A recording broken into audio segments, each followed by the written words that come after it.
Good morning. We've got some good news, bad news. I don't think it's bad news. Might be for you guys perhaps. But I'm not in Battle or East Sussex or wherever I said I was going to be in my last video. I'm actually back down Mill Farm. It's Thursday. It's just gone 9 o'clock. And what I've decided is that I was going to come down and do 2, 3 or 4 day sessions down here. I didn't want to travel all the way over because it's about an hour and 15 minutes drive for me. I don't really like night fishing on my own anyway because it's bloody boring. So I figured I'd come down here and just try and get that bloody 20 out. Well, I've turned up here this morning and there's no one on the Spessy Lake at all. So I'm in the favourite swim.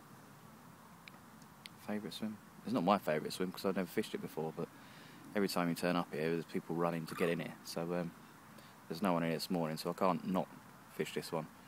Because with me, I generally turn up at 12 o'clock and do a few hours and then leave to go home again. So I'd never ever get this swim usually, but there's no one here, so I figured I might as well have a go. And there's loads and loads of fish crashing out in front of me. I'm probably going to be fishing in between the islands. I'm not yet cast out. I just wanted to watch the water for a little while. I've got all my gear set up though, so I'll show you all my gear and how I've set up and go through all that with you before I do cast out. But this is going to be tough, I think, because if there's no one else fishing on the lake, there's no one else pulling out the small fish. So it might take a while to get through to the 20s and the bigger fish. But we'll soon find out, I guess. I'm hoping that we catch at least something today, because seeing there's no one on the lake, but then maybe the crashing will spook them up to the other end of the lake. But like I say, there's plenty of fish moving and a few little crashes here and there in front of me, so we're in for a good chance. The beauty of it is that I've got my day gear rather than my bivvy and everything else like I would do if I went over to East Sussex, so I can just pack up and move if I need to. The swim that I fished in last time, where I got all the runs from, there's a few fish crashing around in front of that swim, but I can cast over there if I need to. I'm taking a bit of a risk with the islands, but if I don't want to cast over there, I'll walk around there. It's easy enough. I've literally just got a couple of bags and my rods, and that's me. So anyway, I'll show you what gear I've got and what I've set up, and then we'll have a look around to see where I want to cast to. So let's cross our fingers, eh? Right, so we've got some cheap bank sticks. I've ordered some more actually. They're supposed to come for this session, but they're not been delivered yet, unfortunately. So cheap bank sticks. I've got Fox Ranger XT rods. So you can see that 12 foot, 3.5 pound test curve. These because I want to be able to fire them out there. I've got some cheapy old Fox Warriors. Those will need upgrading soon. I've had them since I started carp fishing. They do the job and make a bleep when I want to make a bleep, so I haven't changed them yet, but I might do. Got the old stow bobbins. I do like them. They get on my nerves every now and again when they fall out and you're bloody looking for them, because you've got a little bit of a magnet. So I've lost them a couple of times, but they're good for the indication. We've got I think this is Fox Camo line on £15. I've got a safe zone leader going all the way down.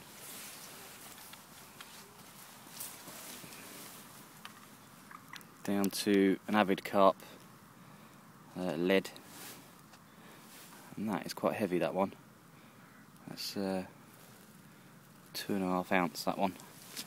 So relatively heavy, but that's so I can whack it out. I haven't changed it, I haven't bothered to change it. I think I'll get good old hook holds with that anyway, so I've gone down to the hook link. I think that's probably I think it's snake bite. I'll have a look, I'll get it out of my bag and I'm going to show you what that is.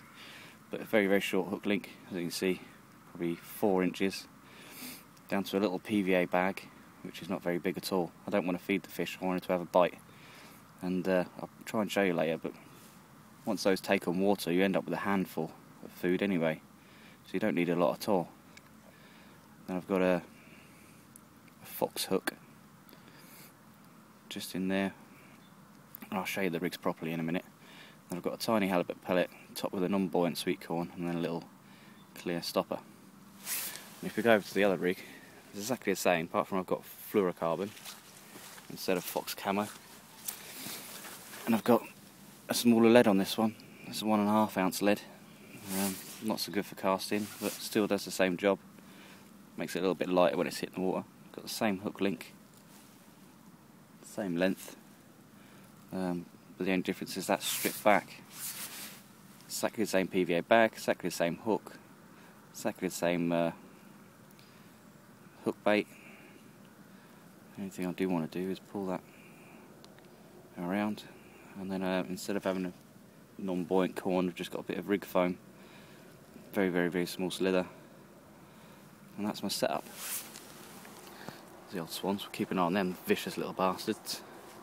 There's 2 of them as well. It means there's more than me. So that's an island. I should point to that. That's an island. That's an island, and there's supposed to be 10 foot going through. I whacked the old smart cast out and it's told me 5, but I couldn't get to the island. I've got a little bit shy of the island, so it could be 10. Don't know. There's some crashes just over here, some crashes just over here. That's the swim that I was in last time. This is the swim where those boys and that granddad and son and brother and whatever it was. So we've got some bubbling here. We had a crash just here, we had a crash just here, and we had a crash just here, so we've got plenty of choice. So, not sure really. I'm just going to watch to see where the bubbles come out, and that's where I'm going to cast to, I think. But it should be interesting. This is my little camping chair, very, very light. My cheap little Argos mat with a net inside, with a weighing sling inside. Water with a bucket with my lunch. Some water, pepperami, usual stuff. I use the buckets to wet the mat if I need to. Then I've got me what's that there? Big bucket with all my baits in it. A little rucksack, hook and bag, tackle box. Tackle box goes into the bag. And I just take that with me. My rod bag, my spare rod with the smart cast. And this is my smart cast inside. And what we've got in here: Tutti Frutti Nash chain reaction, tons of pellet, halibuts, and the old corder, more halibuts, and some top of manor wafters. I don't use them at the moment. I just sniff them every now and again because they smell bloody lovely. That's pretty much all we've got in there. That's a bit of luncheon meat, but I don't really use that unless I really, really, really have to. So that's my gear really. That's me set up. Oh, there's my little net down there, extendable pole, 42 inch, just in case you wanted to know. So that's me set up. I'm going to wait for some bubbles and I'm going to cast out.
I didn't mention the reel, did I? So that is a Shimano bait runner ST6000RA, and hopefully getting upgraded soon. That's exactly the same as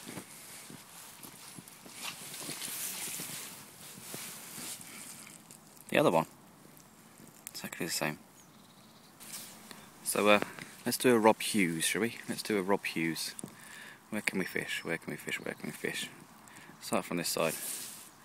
You've got the margin all the way around. Trees are in the way though, so that'd be relatively difficult. You could probably easily walk them around. You've got open water. You've got along the island that you could fish. Nice willow tree there, but get underneath that, you know about it. You get too far tight to that island, you can end up around it. You've got lots and lots of open water. There's a snag just underneath that willow tree. This tree here is just sitting in the water slightly. You've got all of that island. A little bit of open water there, but it could be quite tight. And then just down here underneath the tree. Just here underneath the tree looks pretty nice, so I might bait that up. And maybe I'll bait that side up as well, just in case we don't get anything from the middle. There's no splashes since I've cast out, so we'll let it settle down, and then hopefully you'll hear the alarm screaming off.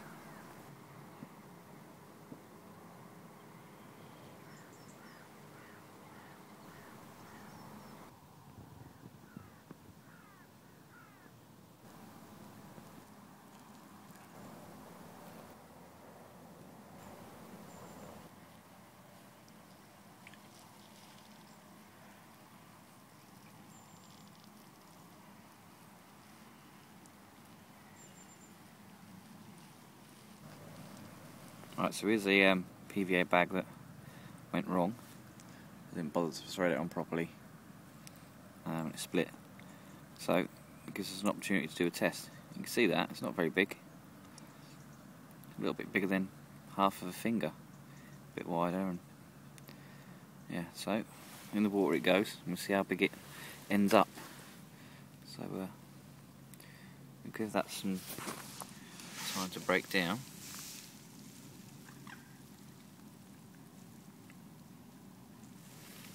And we'll see what we end up with.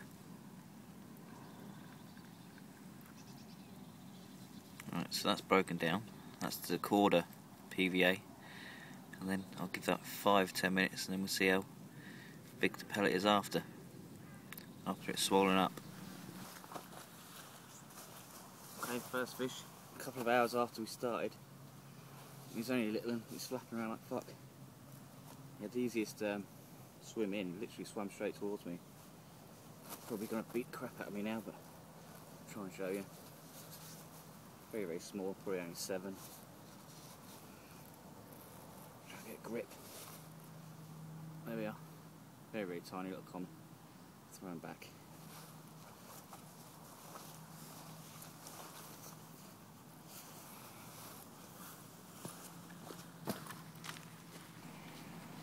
So that's what we got after about 15 or 20 minutes.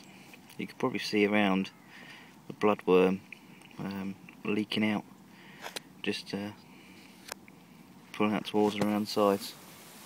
So all around here is all the bloodworm leaking out the Kemp Particles pellet. So as you can see, there's my hand. Nice little mouthful for the carp. That's all I really need, to be fair. Every time I cast out, I seem to have the line pulled away anyway. But yeah, that's all I use.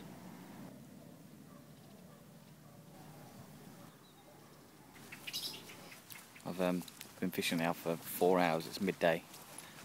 There's one other guy on the lake. He turned up. He's fishing across the bank, but I'm not on the fish at all. I've literally had that one fish and a tug, and that's it. The fellow across the way has had nothing so far.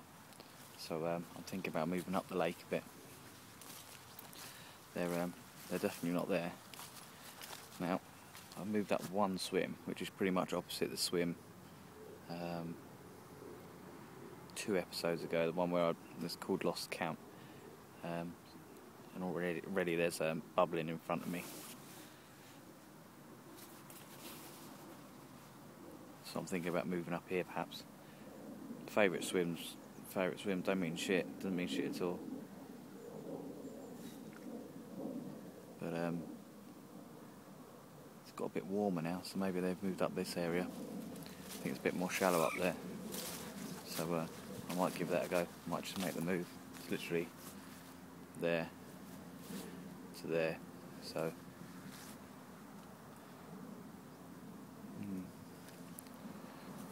depends, doesn't it? They might not be feeding. Might be a bit too early for them. They might be up in the water. They might be at a different side of the lake. There's still a few bubbles and splashes in front of me, but yeah, not really any pools or anything. So I might just move up there to see if I get any more action up there. But don't know. Right, change swims. Got bored of waiting over there. The wind was blowing into this area a little bit better. There's not a lot of wind at all. It died down now, but I've seen a fish crash twice already, so it's a bit more active around here. But I've cast out my right hand rod, cast out into the middle here, and the left hand rod just under that tree. Not very far out at all, but it looks a lot better over this side. But the move made quite a bit of difference last time. Hopefully it'll make a difference this time. But only time will tell. So cross fingers.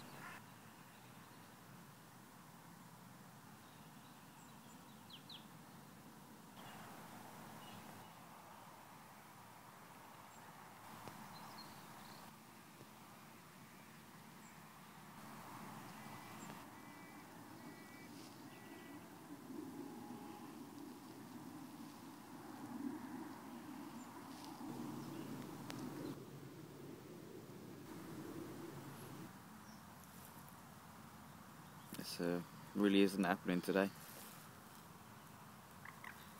About 4 bleeps, 1 fish, and fuck all else. The bailiff said that it's that he thinks that they're still shocked from the amount of water that's come in. I don't really know how much water's coming. Might be the case, I don't know. This is really bloody hard though, especially considering that that session I had 2 episodes ago in the same spot, but absolutely nothing's happening. I've got no food left, barely any battery left, and barely any patience left, so I might cut this one short and then come back tomorrow and see if they're up for feeding then. But nothing seems to be happening today. Perhaps they need a bit of pressure. Perhaps that's where I was getting it right all the time, where people were turning up and they were casting out, scaring all the fish to one end of the lake, and that was the end of the lake that I was going on. Well, so there's only 2 of us on here, and there is probably 10 swims. I think it's only about 2 acres. It's not very big at all, but they just don't seem to be feeding. There's one fish out there, and I think he's got part of a pole stuck to his lip, if you like, and he's slowly moving around the lake. You can see where he was swimming around. It was flicking about all over the place, and he's literally moved from the middle of the island to in front of me. That's a whole of about 30 yards in the whole of the time that I've been here. So they've not moved around a hell of a lot, or he hasn't anyway. Maybe he's one of the big ones. They don't move around very much. You'd expect him to move a bit quicker than that. But I really am struggling today. So I might give it a little while longer and then pack up for today. Pre-bait a little bit perhaps, and then come back tomorrow.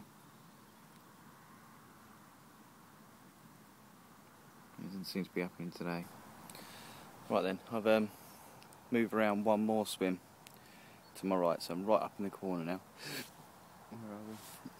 That was the swim lost count, and down there is where I just moved from. That's my setup. Literally all my shit's packed up. 2 rods, 2 bleepers, and that's it, a net.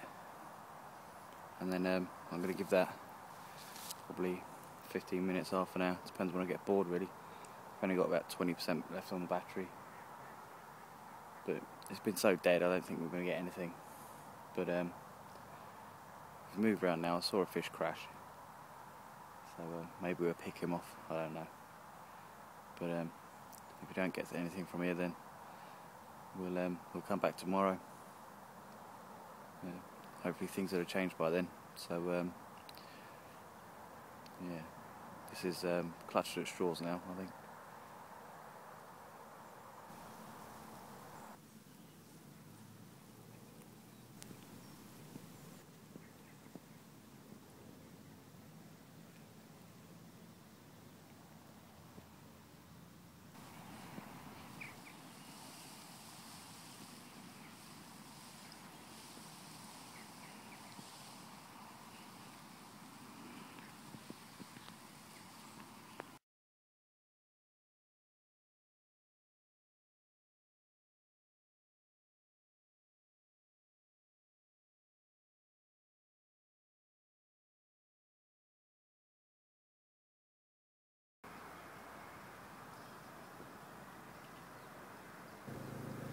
Right, well that's me done for today. I struggled, I really struggled. I had 1 carp, very small carp, and 1 bream right towards the end. I went to the favourite swim, I moved to the next swim, I moved right to the top. Still had no luck. There was fish bubbling in front of me, but they weren't interested at all. And they even tried Mill Pond. I was on there for half an hour or so and pulled a little skimmer bream. But that was it. But I'll be back tomorrow probably. Most probably I'll be back tomorrow. And then hopefully things will pick up then. So, cheers.